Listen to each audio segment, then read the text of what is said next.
अभी आप देख रहे हैं तेलंगाना समाचार। సమాచార విప్లవ పితామహుడు రాజీవ్ గాంధీ కవ్వంపల్లి సత్యనారాయణ మానకొండూరు ఎమ్మెల్యే కరీంనగర్ డిసిసి అధ్యక్షులు. యువతకు ఓటు హక్కు టెలికమ్యూనికేషన్ సంస్కరణల రూపకర్త రాజీవ్ గాంధీ. నా రాజకీయ హీరో రాజీవ్ గాంధీ. రాజీవ్ గాంధీ ఆలోచన విధానంతోనే పంచాయతీరాజ్ వ్యవస్థ రూపకల్పన. నగరంలో రాజీవ్ గాంధీ కాంస్య విగ్రహాన్ని ఏర్పాటు చేస్తాం. హరీష్ రావు, కేటీఆర్కు ఇంగిత జ్ఞానం లేదు. ఏకకాలంలో 2 లక్షల రుణమాఫీ చేసిన ఘనత కాంగ్రెస్ ప్రభుత్వానిదే. కాంగ్రెస్ పార్టీ సంక్షేమ పథకాలను ప్రజల వద్దకు తీసుకువెళ్లాలి. బీఆర్ఎస్, బీజేపీ నేతల విమర్శలను తిప్పికొట్టాలి.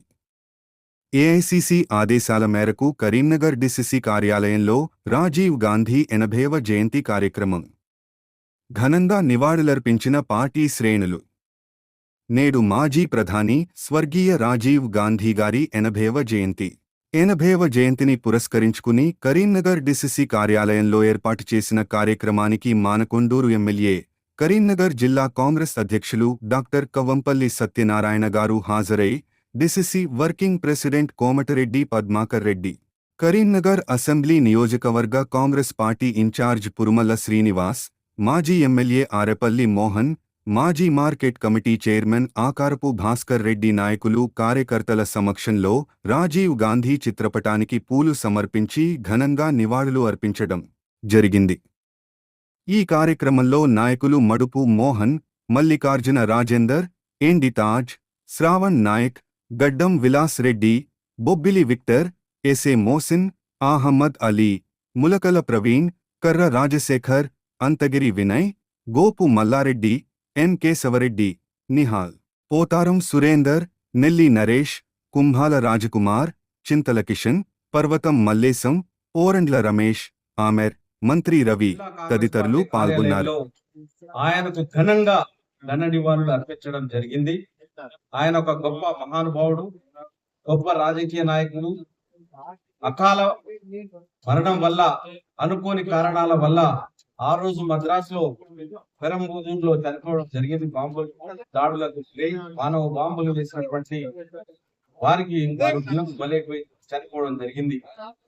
ఆయన ప్రధానమంత్రిగా ఉన్నప్పుడు చాలా రకాలుగా సవరణలు చేసి రాజ్యాంగ పరంగా పాలించి ఎన్నో విప్లవాత్మకమైన మార్పులను ఈ దేశానికి అందించినటువంటి వ్యక్తి. అందులో భాగంగానే సాంకేతిక విప్లవాన్ని తీసుకొచ్చినటువంటి గొప్ప మహానుభావుడు. నిజంగా చెప్పాలంటే ఇందిరాగాంధీ, నెహ్రూ గారి కుటుంబం నుండి వచ్చిన వారసుడు. ఈ రోజు సాంకేతికంగా ఈ దేశం అభివృద్ధి చెందింది. సాంకేతికంగా ఎంతో మందిని ఈ దేశం నుండి వేరే దేశాలకు ఎక్స్పోర్ట్ చేసిన మానవ వనరులను గుర్తించి ఒక ఐటీ రంగాన్ని అభివృద్ధి చేసినటువంటి వ్యక్తి రాహుల్ గాంధీ గారు. రాజీవ్ గాంధీ గారు ఎన్నో విషయాల్లో కూడా ఈ దేశానికి దిశ నిర్మాణం చేసి మరి ఎన్నికల్లో పాల్గొనే ముందు అకాల మరణానికి గురైపోయి కాంగ్రెస్ పార్టీకి ఒక గొప్ప లోటుగా నిలిచింది.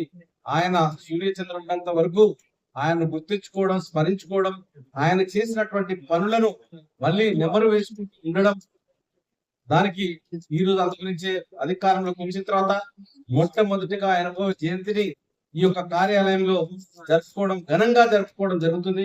పాల్గొన్నటువంటి కార్యకర్తలకు, నాయకులకు అందరికీ కూడా ధన్యవాదాలు తెలియజేస్తూ